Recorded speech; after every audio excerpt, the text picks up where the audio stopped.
to the Saturday, September 19th meeting of TV Toastmasters Club 9523. We thank you for looking in from home, and we invite you to come check our club out. You can find out more details at www.tvtoastmasters.com. We meet the first Thursday of the month and the third Saturday of the month, and the details about the time and location will be on the website. We have a great meeting in store for you, and I'd like to now introduce you to our Toastmaster for today's meeting, Mr. Rick Davis. Thank you, Michelle. We have a great meeting today. We have two speakers, and we're going to have some great table topics. But to start us off, we're going to have a word of the day. Richard Gant is our word master. Richard. Thank you, Mr. Toastmaster. So, our word of the day is incandescent, which is white, glowing or luminous with intense heat, marked by brilliance, especially of expression, characterized by glowing zeal or ardent. Can also be of or relating to or being light produced by incandescence. So, let's try to have some incandescent presentations today, and hopefully no fury resulting from that. Mr. Toastmaster? That's a good word because our table topics master today is very incandescent. So to lead us in table topics, Steve Aaron Holtz. Thank you, Mr. Toastmaster, fellow Toastmasters, and our honored guests who are looking in from home. Table Topics is that portion of our meeting where we are going to be working on our impromptu speaking skills. This basically applies to situations where you are asked to respond to a question, inquiry of some type on something that you had not necessarily been thinking about, but you still need to assemble a response to the individual asking the question with a short amount of preparation to almost no preparation, and the topic can be almost anything. What I'm going to do for our Toastmasters meeting today, I have a selection of 365 table topics questions. I'm going to call different folks up here, and they will give me a number between 1 and 365. That will be the question that they will have to respond to, and we'll see what kind of an incandescent response they can generate for us. I'm going to call up for our first Toastmaster Table Topics respondent, Richard. 212. 212. Okay, let me see. What do we have for 212? When you look into the past, what do you miss the most? When you look into the past, what do you miss the most? When I look into the past, what do I miss the most? That's really a hard thing to decide on because a lot of what I remember from the past was being young and dumb. I don't miss that. I mean, I'm not saying that now that I'm old, I'm not dumb, but there's a certain special sort of stupidity that comes with being a teenager that I at least embraced. I won't go into details here because some of them might be actionable, I'm not sure. And I don't want to find out. But what do I miss? Well, every once in a while, particularly if I'm sick, I miss that lovely certainty of being able to go, Mom, I don't feel good, and then just cuddle up and be miserable in the blankets while somebody else does all the work of cleaning up after me and making me feel better. I do miss that when I feel terrible. Because I've got a 4-year-old. Now, if I feel terrible, he's probably sick too, and I have to be the one who drags myself out of bed and makes him feel better. I don't mind that part, but I miss being pampered. I also miss kind of not having to go to work. It was nice to just trust somebody else was going to go and make sure I had food. On the other hand, it's kind of nice to be able to choose what I'm eating these days. I do not miss overcooked green beans. So, I don't really miss a lot when you get right down to it. There's a few things that I'm nostalgic for, but at the end, I'm really happy where I'm at now. Thank you, Richard. At the risk of being verbose. I think the term Richard might have been searching for regarding teenagers, one term could be anencephalic. You wonder if they have a brain. That would have been a good word today, too. I am going to call our Toastmaster up here next to select a table topic for himself. Rick, which number question would you like? About 128. 128. Let's see what that is. Let's see what kind of a question you asked for yourself. 128. What would your priceless MasterCard style commercial be? What would your priceless MasterCard style commercial be? Ooh, that's rough. I think the ideal MasterCard commercial would be, don't get a MasterCard. Don't get a Visa card, don't get an American Express. You're better off if you don't get any credit cards at all.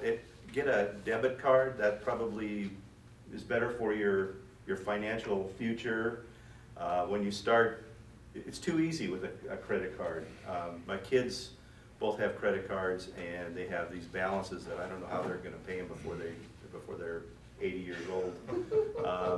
And then what you do is you get another one, because somehow they'll give you another one if you have maxed out your first one. So if I were doing a commercial for a MasterCard, I would say, unless you're Donald Trump or somebody like that, don't get a credit card, get a debit card.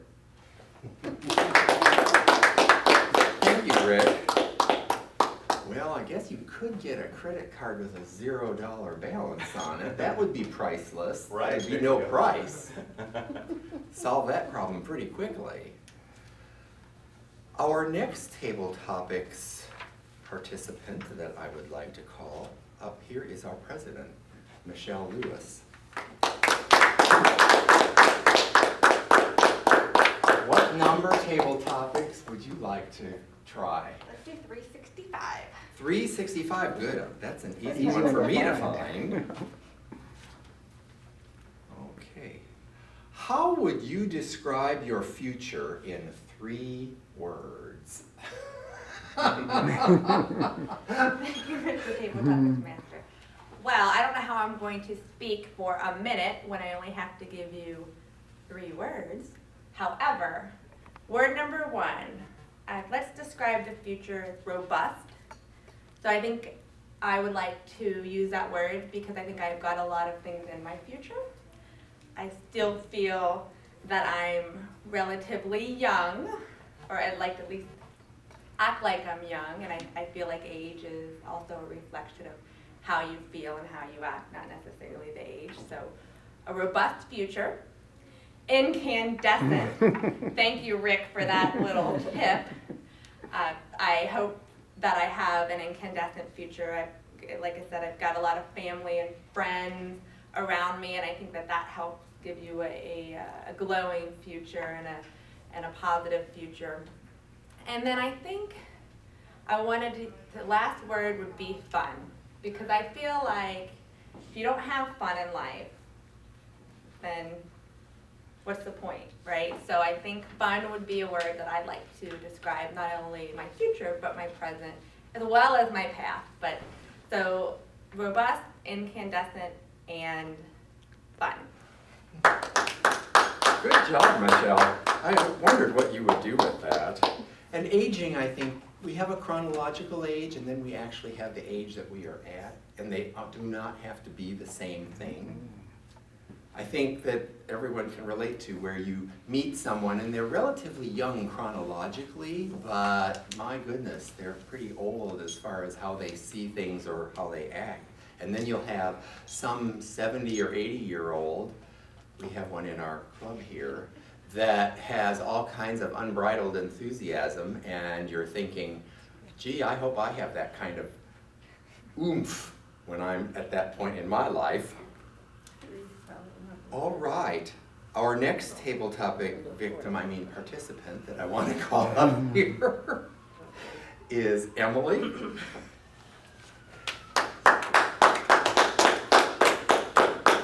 What number table topic would you like to try? How about number 23? 23, okay, on the first page. Are you holding on to something that you need to let go of? And don't get hung up that we end the sentence with a preposition. Are you holding on to something that you need to let go of? Thanks, Steve. I'm sure I'm holding on to a lot of things I should let go of, as I'm always looking for things I can get rid of. On my bookshelf, for one, I have so many books in my house, and I think I need room to put more books on the shelf. What can I get rid of? And I'll go through all of them and get rid of 2 and start reading. Like, I need to read that. I don't remember what was in that one. I need to read that one again. So that's probably one thing. Things I'll probably never read again, but I'm afraid to get rid of them in case I want to read them. What else am I holding on to? Probably my job. I'm afraid to let go of that, but I'd really like to retire. But I really like that paycheck coming in, so I need to hold on to it a bit longer before I get to do what I want. I think those are really the only 2 things I can come up with at the moment. Thank you, Emily. I was listening to your response and I was thinking, yes, I can relate to your bookshelf, although I was thinking, something I need to let go of that I've been hanging on to. It's called a basement full of stuff, and then it's followed by a garage full of stuff. And all my books from undergraduate college and graduate school, that is years ago. Well, that's going to conclude our impromptu speaking portion of the meeting for today. I want to thank all of our participants. I think it actually worked out kind of slick. Everyone got to pick their own question, and you really do have no idea what you're asking for. Right. Let me hand the meeting back over to our Toastmaster, Rick. That's rough because normally you have a few seconds when you're walking up to the lectern to think about things, and it doesn't give you any time at all. The next portion of the meeting is our prepared speeches, and both speakers today are going to be doing the same project out of the same manual. They're doing the Public Relations Manual, the fifth project called the Crisis Management Speech. The time is 4 to 6 minutes plus 3 to 5 minutes for questions and answers afterwards. Our first speaker is Carol Kornlink, and the title of her speech is The Magnificent Miami Glen Performing Arts Center. What happened with the Magnificent Miami Glen Performing Arts Center, a project before its time? Learn the cultural enrichment the Miami Glen Performing Arts Center gave to the community and the management's reaction to the devastating flood of 2003. Let's welcome Carol Kornlink.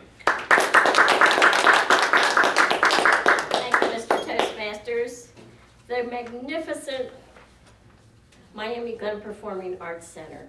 I was a participant in that. I played in many of the plays that they had, the Performing Arts Center. And some of the things that we did, we were in a beautiful 27-acre forest, sort of, down on Route 50 halfway between Milford and Parentown.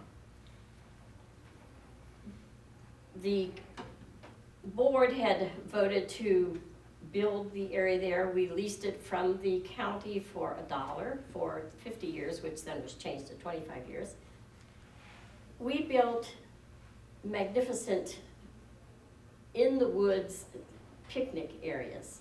I actually had my division governor, when I was division governor, and thanking everyone for all the work that they made as President's Distinguished Division, that we had our watermelon picnic down there and everyone wore a message t-shirt. We had a lot of fun. It was a fantastic place to have a great picnic. We also had built a Shakespeare theater. We had some Shakespeare plays that were put on down there. We also were in the process of building a big concrete stage, outdoor stage, that we would have plays down there. We also did things around town. We had a parlor trio, Michael Wheatley from the University of Cincinnati. He came first with a 3-piece string that we had a symphony at the, well, that house up there on Buckwheat Road. I can't think of it at the moment. And I'm thinking, gosh, this guy is so fantastic. He's professional. He's a student at UC and he's professional. And then he came with a 12-string orchestra to have another symphony. And then he had the 21-piece string pops symphony orchestra. And that was so fantastic. It actually was sort of the birth of the Claremont County. There was no symphony in Claremont County. And right about that time is when the Claremont County Symphony started, and they are still, the Philharmonic are still in existence in Claremont County. We also had the President and Patriots. We had many of those. I portrayed Betsy Ross and told why we have a 5-pointed star instead of a 6-pointed star that George Washington asked to have on the flag. I also portrayed, if you remember my speech from last month about She Made a Difference, Eliza Archer Connor from New Richmond, who had, way back in the 1800s, said that she would not take a job as a teacher in Indianapolis if she didn't have equal pay with men. And way back in the 1880s, she believed in equal pay for equal work. So I portrayed her, and we had the Milford Skyline Chili on Sunday afternoon. We had 5 out on their lawn where they had the seats outside of Skyline Chili on Main Street in Milford. We have 5 concerts. We have 5 concerts there. Swing afternoon on the lawn of Skyline Chili. We had a rally around the flag, Miami Township Civic Center Day at the Miami Township Civic Center. We had the town crier. Bill Knapp, this was his brainchild, the Miami Glen Performing Arts Center. He wanted to bring some culture to our county. And he was a town crier and actually had the convention. It's never been done again. They haven't had a convention. We had 13 town criers. They didn't know how to judge them, so I used Toastmasters judging criteria to judge them. And in 26 speeches, there were only 2 misspeaks. One started the, another one had one R. But in 26 speeches, and I was just amazed at how well they did. Then the spirit of the Memorial Gardens, the Korean War, that is still in existence at the Miami Park up on 131. When the flood came, we made the front page of the Sun News about the devastating flood, that it wiped out, the performance stage was washed away in the flood. The flood came almost up to Route 50. There was a trailer that we used for the office, and I even had 3 of my high performance leadership meetings there because I was going to raise the $35,000 for the concrete stage. And all of that, the water was all the way up into the trailer, the refrigerator had turned over, and everything was devastated. I have tons of pictures of the devastation, and it would have cost over $60,000 to try to clear that up. It would have been polluted with all the debris and the bacteria and everything that was dead fish that were up in the land from all of that. And so the decision was made. We carried on after that. We did a lot of these things after that flood. And when it would be about $60,000 to rebuild, the board had decided that we've made our mark and we've done this. We don't have the $60,000 to rebuild this. And so they made the decision that we would no longer have the Miami Glen Performing Arts Center. But a lot of the things that we did, we have still been there. And actually, Bill Knapp, in 2005, he was giving the Communication Leadership Award by Toastmasters at the Dayton conference for having a great, he was a person outside of Toastmasters who was great in communication. And that's the story of our Miami Glen performers stage and why it was a crisis that we decided we didn't have the funds that we could continue and try to rebuild. Mr. Toastmaster. Don't you have questions and answers? Oh, yes, oh, right, I forgot.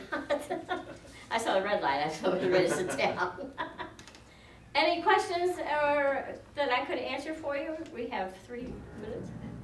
Yes, Is there any effort or interest or political will to try and refurbish this facility? Because it sounds like it adds to the cultural quality and enrichment of the community, and it appears that it was quite a loss. it was quite a loss. Repeat the question. Repeat the question. Is there any interest in rebuilding this facility and bringing this cultural back to Clermont County? Actually, this is an open area. They had poachers come in. They had the most buckeye trees around anywhere. And about the time that the buckeyes were ready to drop, somebody came in and cut down all those trees. And when they were asking about and finding out what it would take to rebuild and to get rid of the trees, the people who took the trees, who would sell it for firewood, wanted us to pay to have them removed. And with all the devastation, the open area, the poachers that came, they took everything. They stole everything. They stole the flagpoles. They took everything. We had 4 flagpoles up. They took everything. And it's just not a protected area, and I don't know that anyone would be interested in trying to do that again.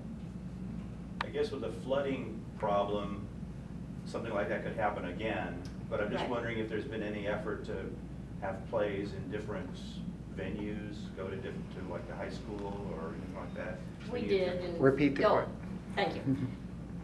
Did we think about doing other venues? Yes, after the flood, we didn't stop right then, because we still tried to carry on, and we did perform. We did some things at the Milford School, we did some at St. Elizabeth, St. Andrews, and we also did some at the Promont. We were in conjunction with Promont, which is still around, the Promont house in Milford. But we didn't, it takes someone to lead that, and there just was not someone that was willing to put all that time and effort in again. Any other questions? Yes. Well, I can appreciate that it's an area that floods periodically, but I think that it would be possible to design some kind of facility there or features that, even though they would be flooded periodically, could be cleaned relatively easily. I mean, one example is Riverbend floods regularly, and although they do have a group of people that maintain this, you could have something that would be more like built structures that would be there, whether they're underwater or above water, and maybe hose them down, but that would be about the extent of maintenance. Well, you ask about, since Riverbend manages, they have quite a bigger budget than what we have to rebuild after their flood, because they flood every year, I believe. With ours, the flood, when they released a ton of water from Harsha Lake, and that came down, and it's in the floodplain. And about every 100 years, you do have this great flood, and they just didn't want to go ahead with that. And I don't know that anyone would, and I don't even know if the property is available anymore, because we didn't own it. Did you have any commercial sponsors, and were they willing to help at all, or? Did we have any commercial sponsors? No, this was all just the community donating funds. My high performance leadership was to find, for the $35,000 concrete stage for the band, was to find 35 people who would donate $1,000. And after about 3 months of doing this, and I needed to have my project completed, I dropped that project and did another high performance leadership project. But it was, they had management, the people that volunteered, they spent many hours there and they didn't get paid. It was all volunteer and people believing in that and donating the funds. And I believe that is my last question, and I would like to return control of the lectern to our Toastmaster. 1 minute so that the evaluator has a chance to finish their evaluation. Welcome back. Our next speaker is Rick Barron, and he is also speaking from the Public Relations Manual number 5, Crisis Management Speech, with a time of 4 to 6 minutes plus 3 to 5 for questions and answers. The title of his speech is Gold King Mine Wastewater Spill News Conference. For this speech, Rick Barron is role-playing a press conference following the wastewater spill at the Gold King Mine near Silverton, Colorado in August of 2015. He will share a 4 to 6 minute presentation followed by questions and answers from the audience. Rick Barron. Thank you, Rick. Welcome, everyone, and thank you for coming out today. I appreciate your time in coming out to get an update on what's going on with the Gold King Mine wastewater incident and the remediation work that's going on being led by the Environmental Protection Agency. What I'm going to do is I'm going to provide a little summary of the incident, talk about the environmental impact as we know it to date, do a brief status of the remediation, and then leave some time for questions and answers at the end. So if you hold your questions till the end, that would be very helpful. On August 5th, there was a breach in the wall that was holding back the wastewater and the tailings at the Gold King Mine. The Environmental Protection Agency was working on that wall in an effort to put a concrete bulkhead around it to keep the wall from leaking into the cement creek. Working with a contractor, we were attempting to put a tap into the tailing pond so that we could release wastewater and treat it to relieve some of the pressure that was on that wall as we were building that bulkhead. And the failure occurred as that tap was being put into that retaining wall.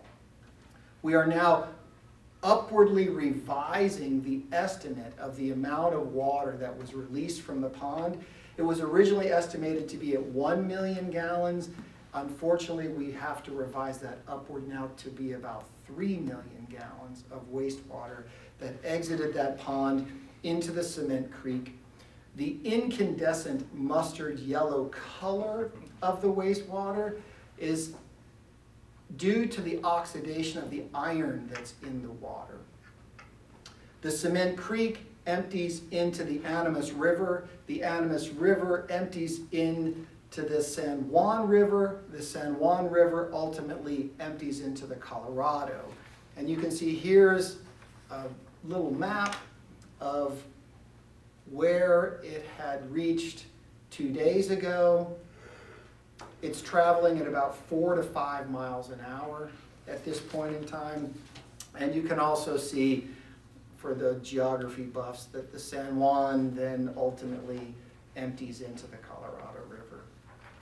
We do know that there are heavy metals in the water, cadmium and lead specifically. In addition, there are toxic elements, specifically arsenic, that is in the water. The EPA was remiss in not communicating the breach for 24 hours. That was a break in communication on our part. We apologize for the delay and how long that took to make that happen, and we are doing everything we can now to make sure that we improve the flow of communication. Hence, that's why I'm here before you today. We ask that the residents and visitors stay out of the Animas River and the Mustard Creek, that if you have a well in the floodplain in that area, that you get that well tested immediately, and that you not use the water for drinking, bathing, or cooking, and that you also refrain from using it for farming and or livestock as well. This will ultimately affect people in the states of Colorado, New Mexico, Utah, and the Navajo Nation. 3 days after the incident, the governor of Colorado declared a disaster region, bringing $500,000 worth of resources to the area. Yesterday, the water was tested 15 miles upstream from Durango, and it had high levels of 6 metals that are above the Colorado limit. Specifically, lead was at 100 times the limit, and iron was at 326 times the limit. We do expect that that plume will have passed by tomorrow, and that Durango can then begin pulling water from the Animas River. It is also expected that tomorrow the leading edge of the plume will no longer be visible due to blending and sedimentation. In terms of the remediation work, the EPA is continuing to work with its contractor around the clock to plug the breach and continue to work on the cement breakwall that was additionally planned.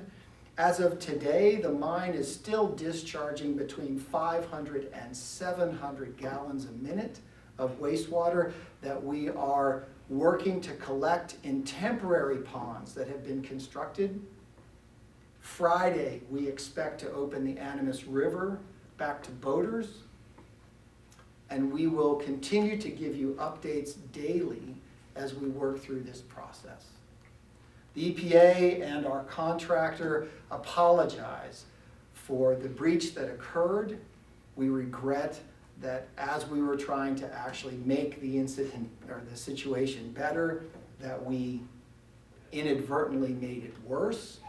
And we have now gotten permission from the local authorities to declare this area a Superfund site, and now we have significantly more resources that we can bring to bear to help resolve this issue permanently. I now have a few minutes to take some questions from the audience. Sir? So you've mentioned the plume is expected to pass in the next 24 hours. What do the long-term prospects for groundwater and soil contamination look, and what steps is the EPA going to be taking specifically to remediate those?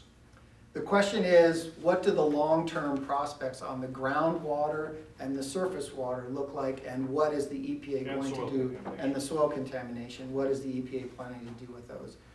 Unfortunately, we have significant experience with issues like this. And what we have seen as these heavy metals settle to the bottom, and as long as they're not disturbed, that the drinking water and the rest of the water in the waterway remains clear. And so short of dredging up each of these rivers, we will continue to monitor the water conditions. The EPA will start a program of groundwater monitoring in the area that was directly affected by the mine. And the yellow, I'll say, stains that you see from the sludge that made it down the Animas River will wash out over time. So the monitoring, testing, and continued resources to help make sure that the communities that are affected have the resources they need if, for example, they need alternate water supplies, alternate wells. How many sites like this are there that have holding ponds full of toxic chemicals that are toxic byproducts that could foul water or whatever? The question is, how many Gold King mines are there out there that have this type of potential? The state of Colorado alone has over 22,000 abandoned mines. If you go back to the gold rush days of the 1880s, Gold King was from a claim of 1887. I mean, that's how long ago this mine was started. It was abandoned in 1923 and literally has changed hands multiple times over that time frame, but has not been actively mined since the 1920s. That is the case with thousands, literally thousands of these mines. In many cases, the communities themselves that have these mines and these tailing ponds are not capable of addressing it. The barrier wall that the EPA was in the process of building and the treatment plant that supported it would have cost over $1 million a year to operate. And so it's just not something most communities have the resources to be able to do. The reason this one was selected to do work is because of its location to a waterway, namely the Cement Creek, and that this water was literally draining right into the creek, ultimately down into the Colorado. How is this different from, say, any one or more of the 22,000 abandoned mines that have an impoundment of toxic water in them, but it's more slowly leaching into the groundwater so it doesn't have the visibility of this? The question is, how is this one any different than the thousands of other tailing ponds that are out there that are leaching into the groundwater? And ultimately, that is the solution. That is nature's solution to how this works. If the mine had not been there, the rain would come in, percolate through the earth, and all of that stuff would go down into the ground and be filtered out, in theory, before it makes it to the aquifers down below.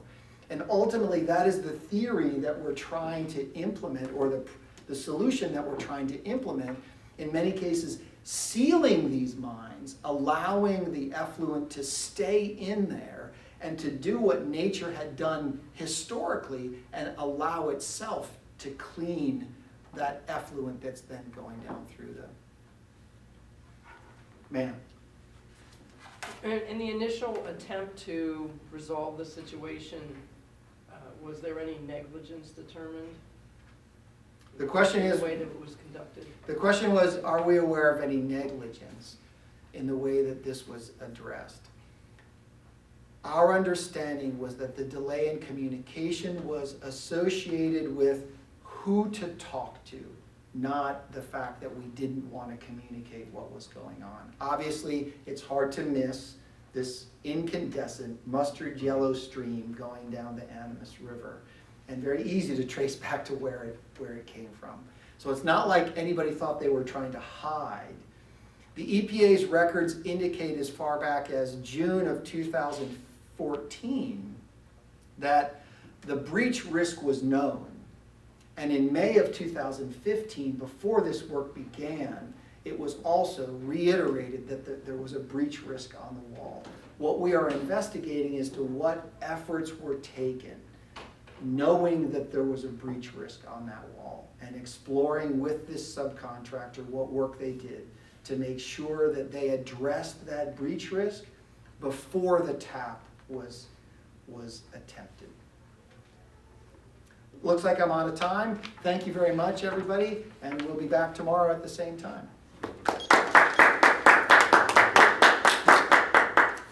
1 minute for the evaluators to fill out their forms, and we'll be right back.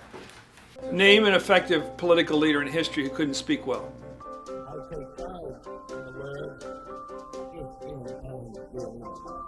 There aren't any. Because when it comes to a disease, Freedom requires leadership, and leadership requires oratory. You have to speak to be heard. I have a dream. It's all about personal growth and guts. Never give in. Never, never, never. Welcome back. Now we get into the evaluation portion of the meeting where our speakers get to hear feedback from fellow Toastmasters. And to do our first evaluation is Michelle Lewis, who is going to evaluate Carol Parmalee. Michelle. Mr. Toastmaster. Gus and Carol, it truly sounds like the Miami Glen Performing Arts Center was an incandescent part of your past. And you did a very nice job of giving us the history behind it and how important it was to you, what it meant to the community. I do think that, so let me just take a step back and just give a quick overview of Carol's objectives. And it was to learn strategies for communicating to the media about a company crisis, prepare a speech for the media about a company crisis that builds and maintains a positive image for the company, and answer questions from the media in a manner that reflects positively on the company. The one thing that I think might have helped make your speech a bit more effective is if you would have spoke in the past, or so if you would have taken a step back and it was 2003 when the crisis happened and addressed it that way. I feel like when you were up here, you spent a lot of time about the history, but you didn't actually address it in the present. So I think it would have been more effective if you would have said, okay, last week we experienced the flood. So this is where we're at, and maybe these are options to either save the community, or we are gonna have to close our doors, or we would need funding and so forth. So I feel like it would have been more effective for the outline of the objectives is if you would have been in the present versus the past. And I really liked all the history behind it, but I feel like it took you quite a while to address the crisis. And the only reason I knew it was about a flood is because it was in your introduction. But it took almost 4 minutes, which I should know that because but I was the timer, for you to start talking about the actual crisis versus the history behind it, how it influenced you, the picnics, and all the great things about the Performing Arts Center.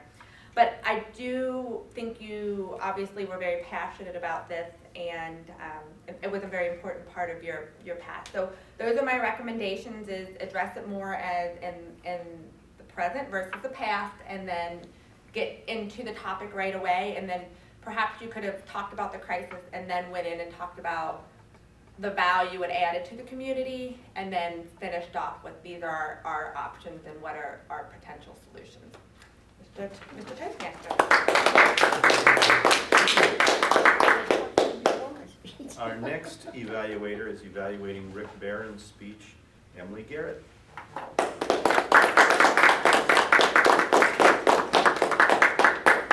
Thank you. Another great speech from Rick. Very challenging to evaluate him because he does such a great job. How effectively did he present the message? Very effectively. He told us what he was going to do, and then he did it. He gave a summary of the situation, the impact, and the remediation that was underway. He explained why it happened, and he was very honest with changing the estimate from 1 million gallons to 3 million gallons. And in a crisis situation, people are looking for you to be honest and to get more information from you that they haven't already heard on the news. So I think that's very important in being effective, is to give them those honest admissions that you wouldn't necessarily have to tell.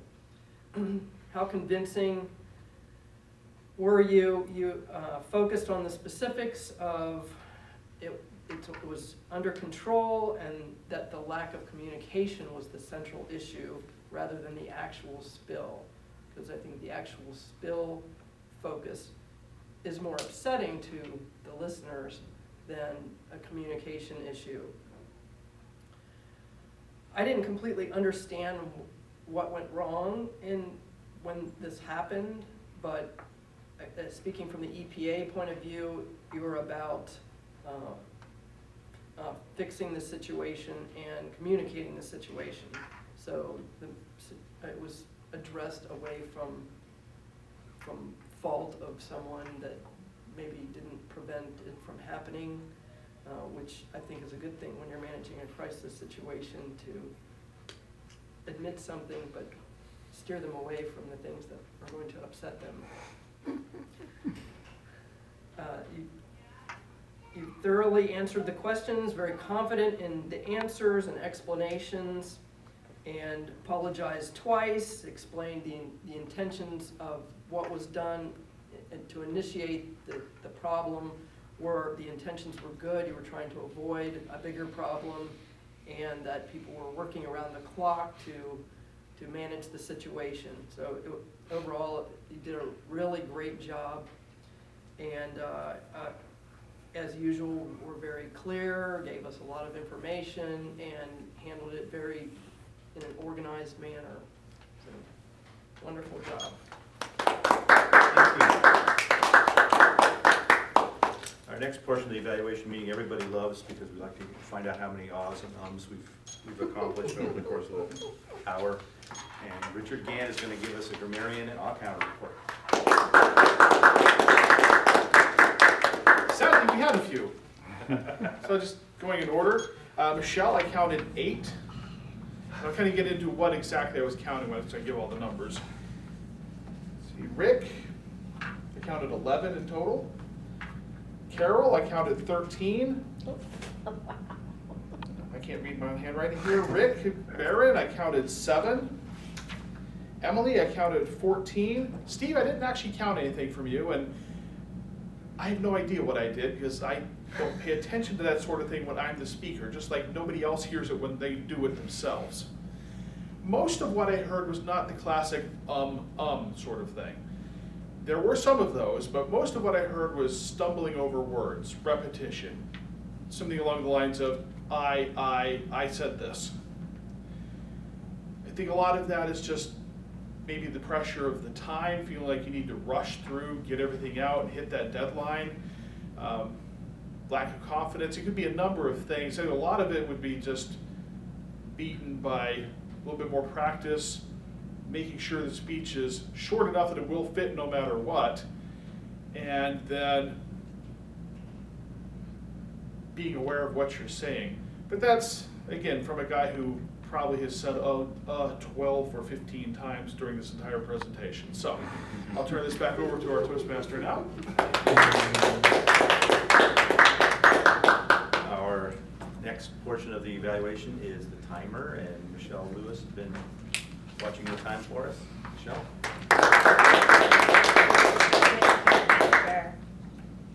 So for the word of the day, Rich, you took 30 seconds. For our table topics, when we were talking about what you missed from the past, Rich, you spoke for $1. A minute 39. If you'd said $1.30, I think I would have understood. I was priceless thinking of Rick's priceless table topics presentation, and that was 57 seconds. I spoke about the 3 words to represent my future for 1 minute and 22 seconds, and then Emily about what she needs to let go for 1 minute and 4 seconds. Moving into the prepared speeches, Carol's speech about the Arts Center, she spoke for 6 minutes and 45 seconds, and then to answer questions, you spoke for 4 minutes and 30 seconds. And Rick, in the same format, you spoke for 6 minutes from a allotted 4 to 6 minute time frame. 6 minutes and 6 seconds, so slightly over, which was fine because you have a 30-second leeway. And then you spoke for 5 minutes and 31 seconds to answer the question, which was a 3 to 5 minute time frame. For the evaluations, I spoke for 2 minutes and 40 seconds, which is an allotment of 2 to 3 minutes. And then Emily, you spoke for 2 minutes and 35 seconds. And as a grammarian, Rich, you spoke for 1 minute and 28 seconds. Thank you. I think we've had an incandescent meeting today, right? We had a good meeting. We had some interesting talks. We had some interesting table topics, very challenging table topics. I'm not sure that I want to do that again. I enjoyed it, actually. You enjoyed it? Well, okay. Different strokes, I guess.